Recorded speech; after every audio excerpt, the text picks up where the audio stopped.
A very good morning, class 10 students. I welcome you all on this online platform provided by Jagriti Classes. So today we are doing our chapter 13 of Science, Magnetic Effects of Electric Current. And we are doing part 3rd of this chapter.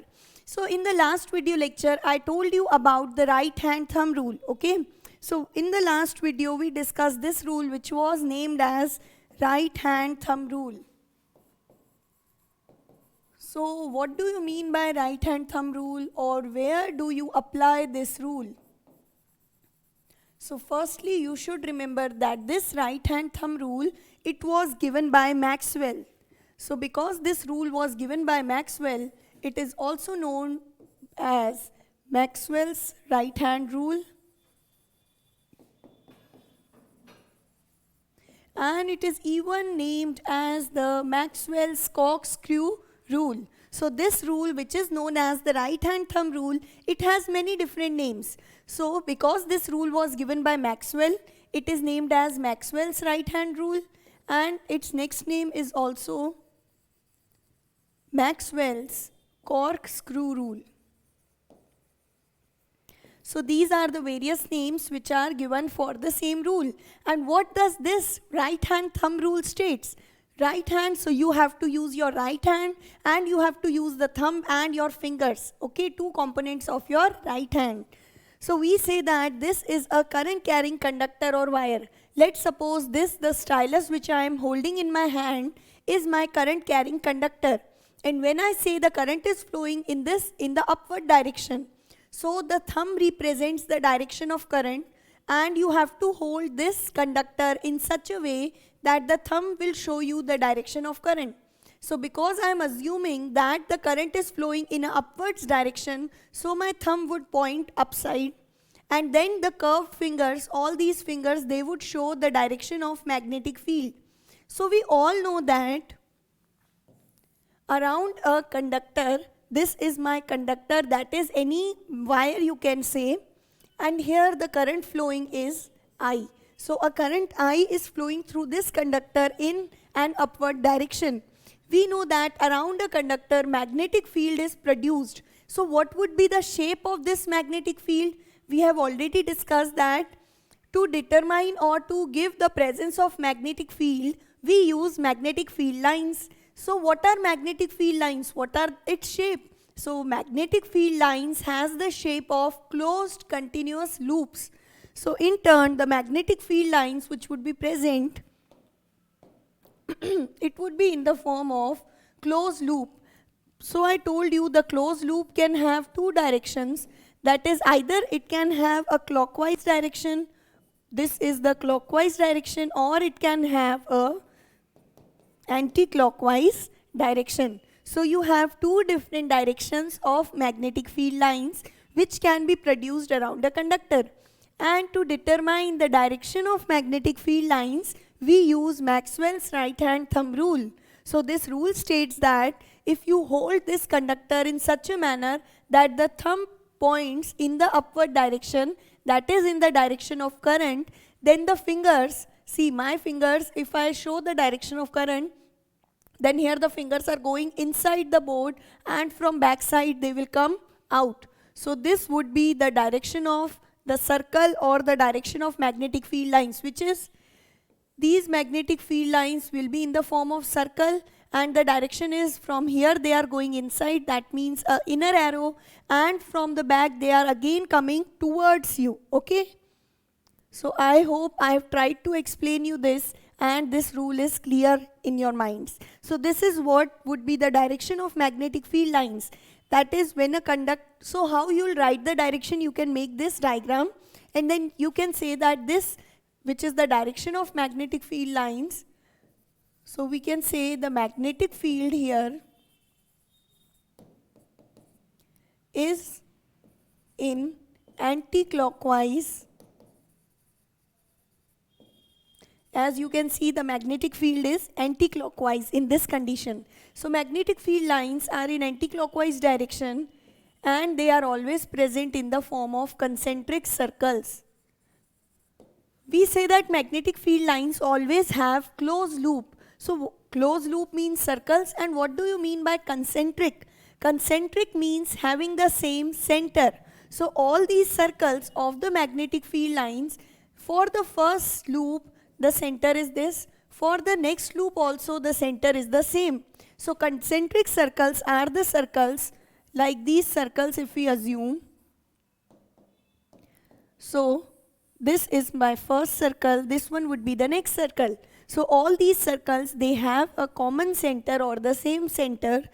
This O acts as a center for the first smaller circle, and for the next bigger circle also its center is O. So such circles are called concentric circles, and the magnetic field lines is in the form of concentric circles around the conductor. So these are the applications of right hand thumb rule. That is, right hand thumb rule was proposed by Maxwell. It is known as Maxwell's rule or Maxwell's corkscrew rule. Then what is the application? Using right hand thumb rule, you can find the direction of magnetic field around a straight conductor. All this which we are focusing, that is, our conductor should be a straight wire. It should be straight linear conductor. So now right hand thumb rule is for linear conductor. But what if I take this conductor and if I join both the ends of conductor? So now this conductor which was straight in the starting, what I did is, let's suppose its end point I labeled them to be A and B. So what I'm doing is I am coiling this A and B, and I am making this straight conductor as a circular conductor. So is this right hand thumb rule applicable for a circular coil or a circular conductor? So this would be the topic of today's class, that right hand thumb rule is used for straight conductor. It is very clear. But when I wrap it or when I change the shape of this straight conductor into a coil-like manner, into a coil shape, so can I apply the right hand thumb rule? So the answer to these questions will be given in the next section, okay? So now we are moving on to the section, that is, what is the magnetic field when we have a circular loop. Till now we have discussed about a straight linear conductor, but what would happen if I have a circular loop with me? So let's study what is the magnetic field around a circular loop. So circular loop, you can assume it to be in this kind of manner, okay? I took my wire, I made it into a circular shape, and I got a circular loop here, and then I'll connect it to a battery source. So let's suppose it is connected to a battery here. This is the positive and the negative terminal, so current would flow from the positive terminal in this direction, and it would end up to the negative terminal. So this is the simplest circuit diagram which you can make, that is taking a circular loop and connecting its end to the terminals of battery, and this would show you the arrows represent the direction of current. Now the question is, we were using right hand thumb rule for the straight conductor, but it is a circular conductor. So how can we use the same rule for the circular conductor and find the direction of magnetic field? So the question is simply, the answer to this would be simple, that if you see a circle, then you can assume that a circle is made up of many short straight lines, okay? So we say that this circular loop, it can be assumed that it has many straight conductors like this. If I consider the smaller parts of the circle, then the smaller parts of this circular loop, they behave as a small conductor, as you can see in the diagram. So we can get many small straight conductors or many small linear conductors of very shorter length, and if I put these straight conductors, then I can obtain a circular loop. And hence I can say that I can break this circular loop into many short straight conductors. Okay, is this point clear? So now next what I am doing is, I'll apply the right hand thumb rule at every point of the circle or at every point of this straight conductor, and then I'll find the direction of magnetic field. So let us consider, I take this as my conductor. The direction of current is, as you can see, the current is flowing in an upwards direction here. So this is the direction of current.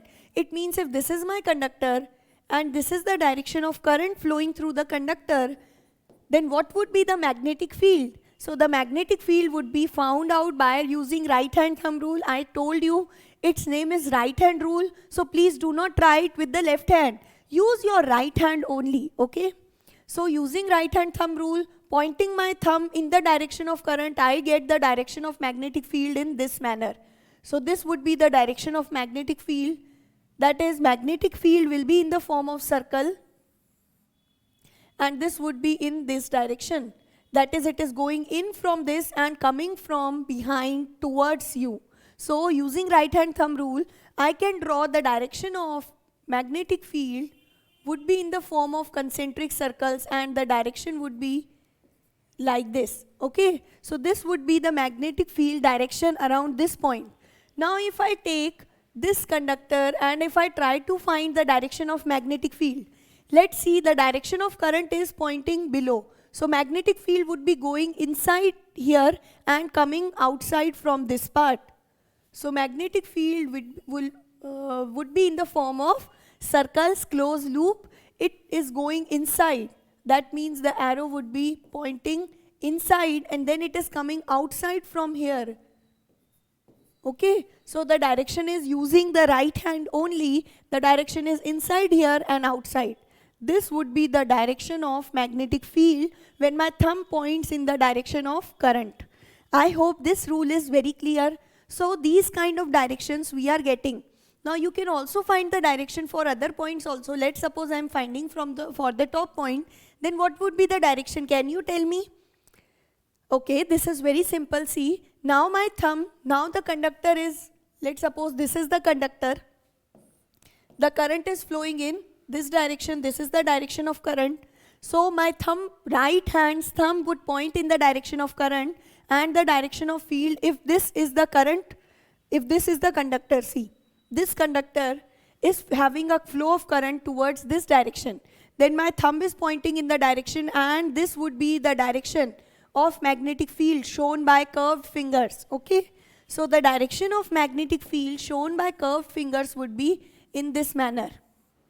That is, these are going in from here and coming out like this. So the direction of magnetic field around this conductor would be in this manner.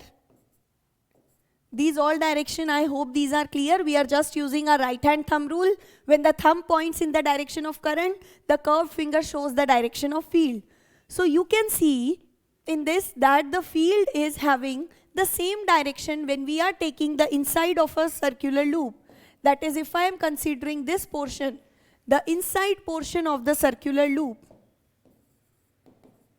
then inside my circular loop, this is, see, all the arrows are having just the same direction. And outside also the arrows are, that is, these are emerging out from the circular loop and going in towards it. This is a more simpler diagram which is given in your books. This is your circular loop, the dark one, okay? This one is your circular loop which we are taking. And you can see that first the direction, this arrow shows you the direction of current. So this is the direction of current. It means here the direction of current is this, and then the direction of current here would be towards the downside. So when the current is in upward direction, the field is going in from here and coming out. So these are shown by these arrows. Similarly, when the current is moving down, then the field is going inside here and coming outside, coming towards you. If you tilt this platform, okay, this is shown like this. The platform is like this. You do it like this. Then you can imagine it in 3 dimensions. So you will find that the field is moving inside. The lines are going inside when we are taking the interior portion of the circular conductor, and the lines are coming towards you when we are considering this portion.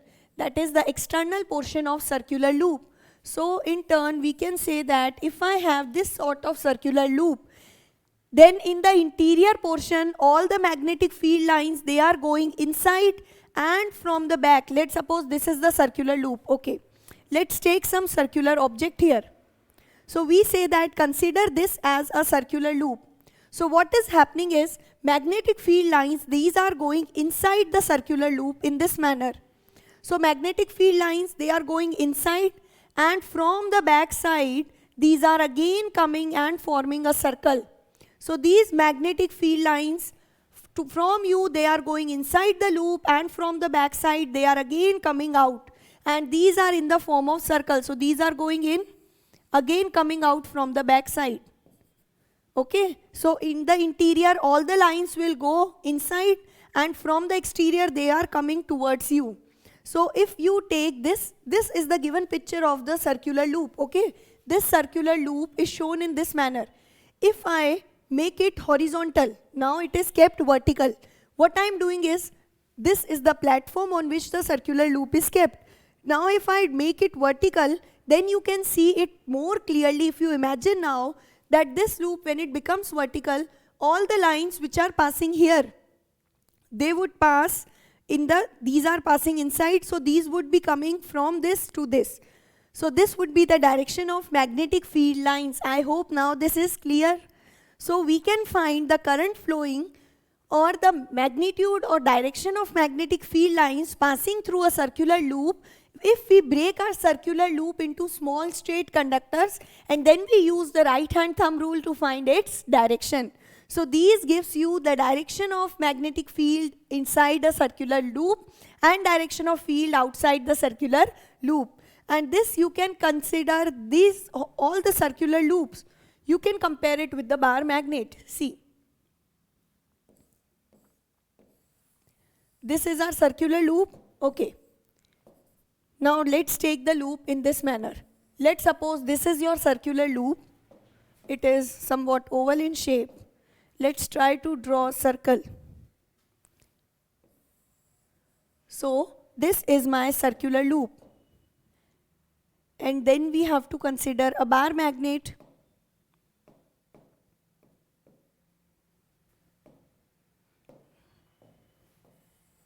So consider this as a bar magnet. So here I have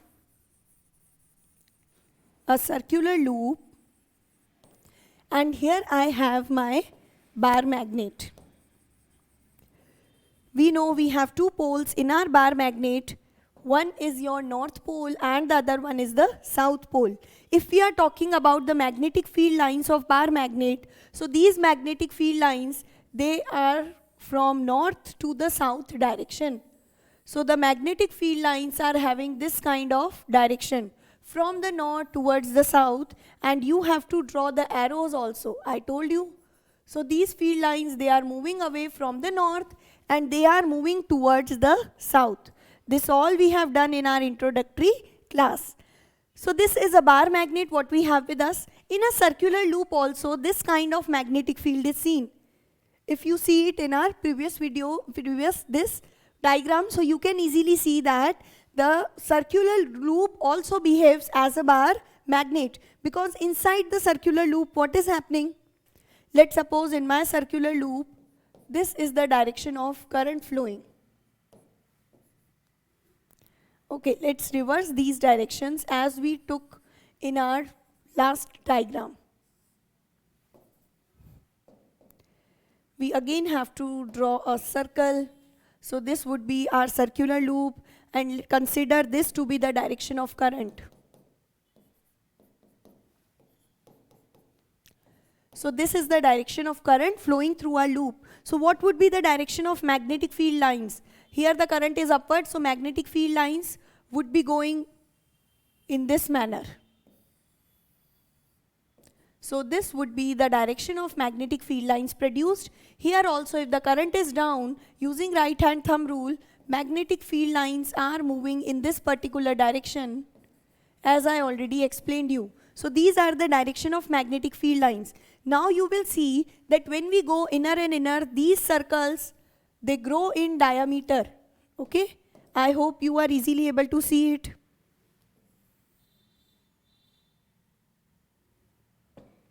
So what is happening is, these circles are growing in diameter, the circles of magnetic field lines. See. Okay, and one time would come that in the between you will have just a straight kind of magnetic field line passing.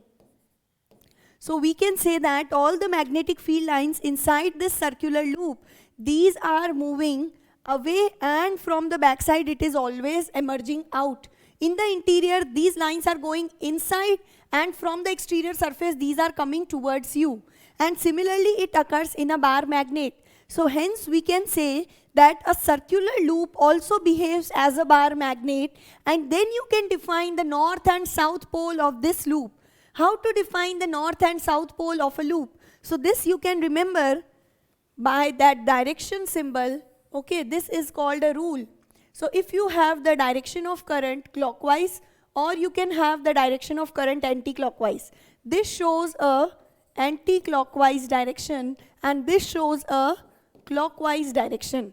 So when the direction of current, this is the direction of current, when the current is moving in a clockwise direction, so what would happen is, you can remember that when the current moves in a clockwise direction, then there a pole is created, and this pole is the south pole of the magnet. So you can remember, when the direction is clockwise, then south pole is created, and when the direction is anti-clockwise, then a kind of north pole is being created. As you can see, this symbolizes, okay, see.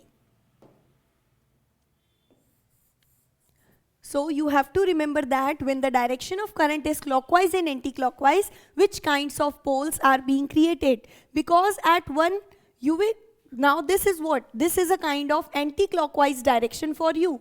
But if I move in front, then this direction would appear clockwise. So this is based on the location by which you are viewing this. If you are viewing this circular loop from your side, then the direction would appear anti-clockwise. But if I turn this anti-clockwise towards you now, so it would appear now clockwise to you. Okay, so this is based on the location on which we are viewing. So this circular loop, it can be compared to a bar magnet, and you can have just similar two poles whenever the current of direction is clockwise and anti-clockwise. I hope this concept is clear. That is the direction of magnetic field lines around a circular loop. So now we can use a left-hand rule. This is also known as Fleming's left-hand rule.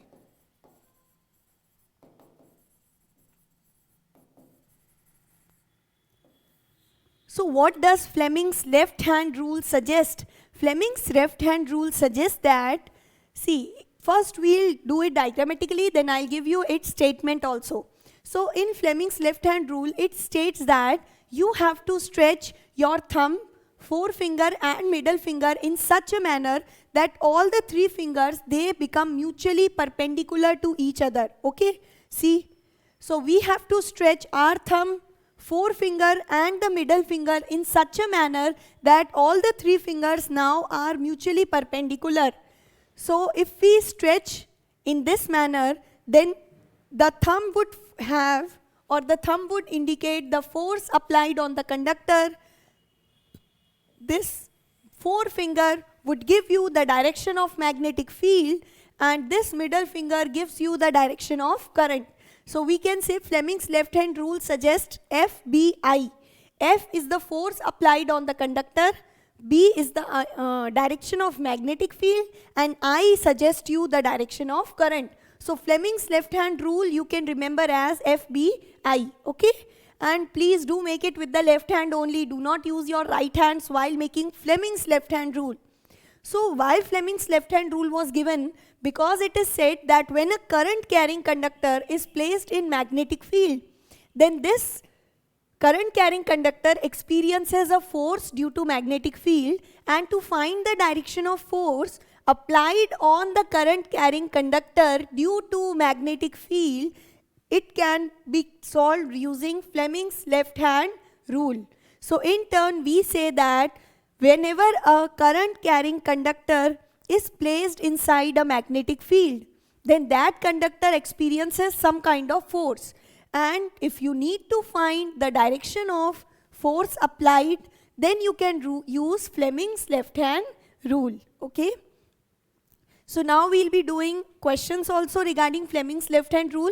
But firstly, we'll be seeing the statement. So Fleming's left-hand rule, if I go to the statement, then This rule states that if we stretch the thumb, if we stretch our thumb, then we have to stretch the forefinger and the middle finger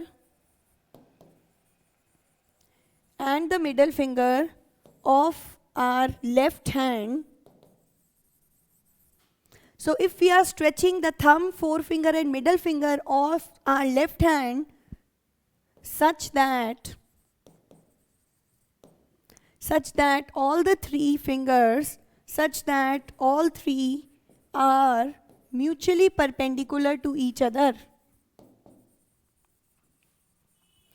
That means all the three axes, they have an angle of 90 degree between them.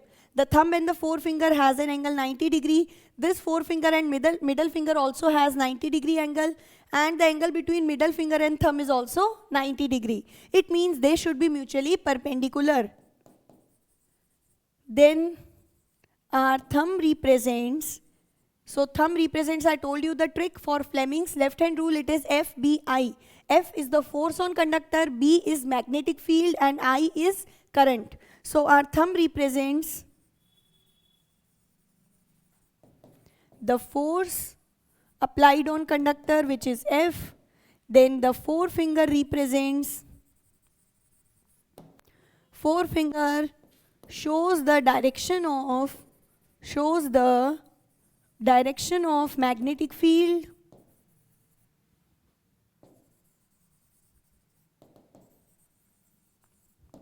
which is represented by B. The symbol used for magnetic field is B. And then the middle finger would represent the direction of current,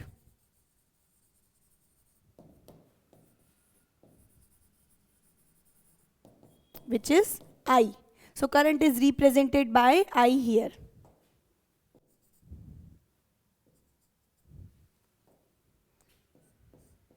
So this is what Fleming's left hand rule states. Fleming's left hand rule is used to find the force acting on a conductor which is placed in magnetic field, and it says that if you orient your left hand fingers in such a manner that the thumb represents or the forefinger represents the direction of magnetic field, middle finger represents the direction of current, then the thumb will point in the direction of force applied on the conductor. See, as you can see in this diagram, this is my north and south pole. So the magnetic field lines move from north to south. So if I have two magnets, then the magnetic field line or the direction of magnetic field is from north to south. So my forefinger should represent the direction of magnetic field, and the current which is flowing, it is flowing in this manner. That is, current is flowing in this manner in the rod. This is the direction of current, okay, from the point A to point B. So if this points in the direction of field and this finger points in the direction of current, then force would point in this direction, that is, the direction of force would be upwards. Consider this, that this is your conductor and the magnetic field is coming from the north pole and going towards the south. So this is the direction of magnetic field, and this is the direction of current. Current is flowing towards you. So for direction of magnetic field, I'll point my forefinger. That is, magnetic field is from north pole to the south pole. So this is the direction of magnetic field. This is my conductor. So the direction of current is this. My middle finger is showing the direction of current. So force applied on this conductor would be in upwards direction. As you can see, the thumb is pointing in upwards direction. Okay, so this is Fleming's left hand rule. In short, it is FBI. I is current, B is magnetic field, F is force applied on the conductor. Now you also have one solved example which is given in your books, and you are being given that you have to find the force which would be applied. It is given on page number 231. Okay, it is shown that it is example number 13.2.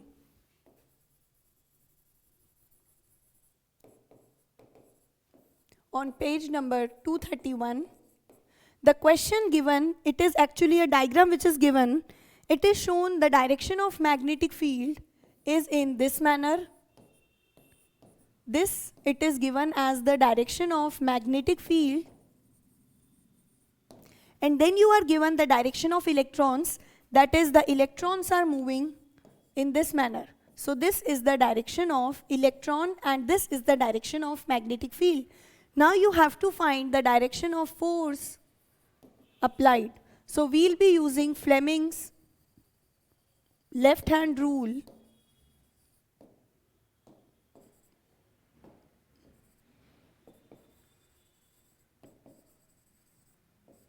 And by Fleming's left hand rule, we know that our thumb represents the direction of force.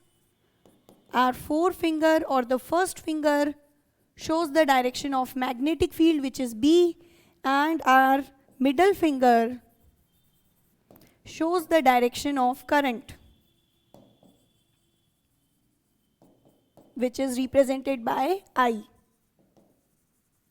So in turn, to solve this question, forefinger would represent the direction of magnetic field. This means forefinger would point in this direction because magnetic field is given in the same direction. Now this is the motion of electron. So remember, electrons and current, they show the reverse direction of motion.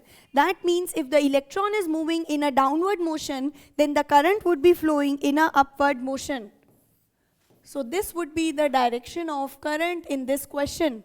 That is, when the electrons are moving from up to downside, then the current would be flowing from the downside to the upside. And now we have to apply Fleming's left hand rule to solve this question. So according to Fleming's left hand rule, you can again see in the diagram itself that when the thumb points or when the forefinger points in the direction of magnetic field and the middle finger points in the direction of current, then the thumb represents the direction of force applied on this conductor. So in turn, you can solve the question using your left hand. This forefinger would point in the direction of magnetic field and the direction of current is upwards. As you can see, because electrons are moving down, if you consider a simple circuit, let's suppose here you have a bulb, then you have an ammeter, and this is the battery which is being connected. So this would be the positive terminal and this would be the negative terminal of battery. So current always flows from the positive to the negative terminal. Whereas the electrons, if this is the direction of current, then the direction of electrons would be from the negative terminal towards the positive terminal. So direction of current and direction of electrons is opposite in nature. So in this question, according to Fleming's left hand rule, if we try to solve it, then this would be the direction of magnetic field. Okay, we are stretching all the fingers. We are putting magnetic field in this direction, but the current is in upwards direction. So the force which we are getting is towards the board. That is, the force is going inside this board. So accordingly, in this situation, the force would be applied inside the board. So you have been provided with options, and the correct option here is, that is the answer to this question would be force is applied towards the interior of this, towards the interior of this board, okay, or of the plane of paper as you are given in the books. So this is the application or the use in the manner, in which manner we can use this Fleming's left hand rule. So this rule you can use when you are given the direction of magnetic field, you are given the direction of current, and you are asked about the direction of force applied on this conductor. So this is all about current through a circular loop or a circular current carrying coil. Okay, so now we'll be moving next to the next topic, which is, this is again that circular loop behaves like a bar magnet. I have already drawn this diagram. So we have, when we are comparing a circular loop with the bar magnet, then in the circular loop, if the current is flowing in an anti-clockwise manner, then there we say the magnetic north pole would get developed, and if the current will flow in a clockwise manner, then the magnetic south pole would get developed. So you have to just remember, this is the summary of the topic which we discussed, that current flowing through circular loop, this can be compared to the bar magnet. So where would be the north pole and where would be the south pole? So when the direction of current, this anti-clockwise and clockwise, they signify the direction of current. So when the direction of current is anti-clockwise, then there you will have the development of north pole, and if the direction of current is clockwise, there you will have the development of south pole. So this is a trick which is being given in many books. That is, if the current is flowing in a clockwise manner, you can make a south pole S letter, and when the current is flowing in an anti-clockwise manner like this, so you can make the letter N here. It would be in this direction. See, so this is pointing and the above arrow is showing this direction. So you have to remember only this summary, that in a circular loop, when the current is clockwise, magnetic south pole develops, and when the current is flowing in an anti-clockwise manner, there a magnetic north pole develops. So the next topic which we'll be talking about is a solenoid. So what do you actually mean by the term solenoid? We have discussed the current flowing through one circular loop or one wire, and this current, this is due to what? If I take many turns or many such circular loops, and if I join all the loops, then all these loops, when they are combined together, it makes a solenoid. So solenoid is nothing but many circular loops which are joined together. So this makes a device which is known as solenoid, and in this solenoid, its magnetic field is enhanced, and the current flowing through a solenoid is also enhanced. So we'll be seeing what do you have as a solenoid and how magnetic field is developed inside a solenoid. Do you have two different kinds of poles formed, like the north and south pole? So how can you decide where would be the north pole formed and where would be the south pole formed? So all these we'll be continuing in our next class. That would start with solenoid. So thank you for joining today's class. If you have any sort of queries, you can contact us anytime. Till then, stay home, stay safe, and keep studying. Thank you.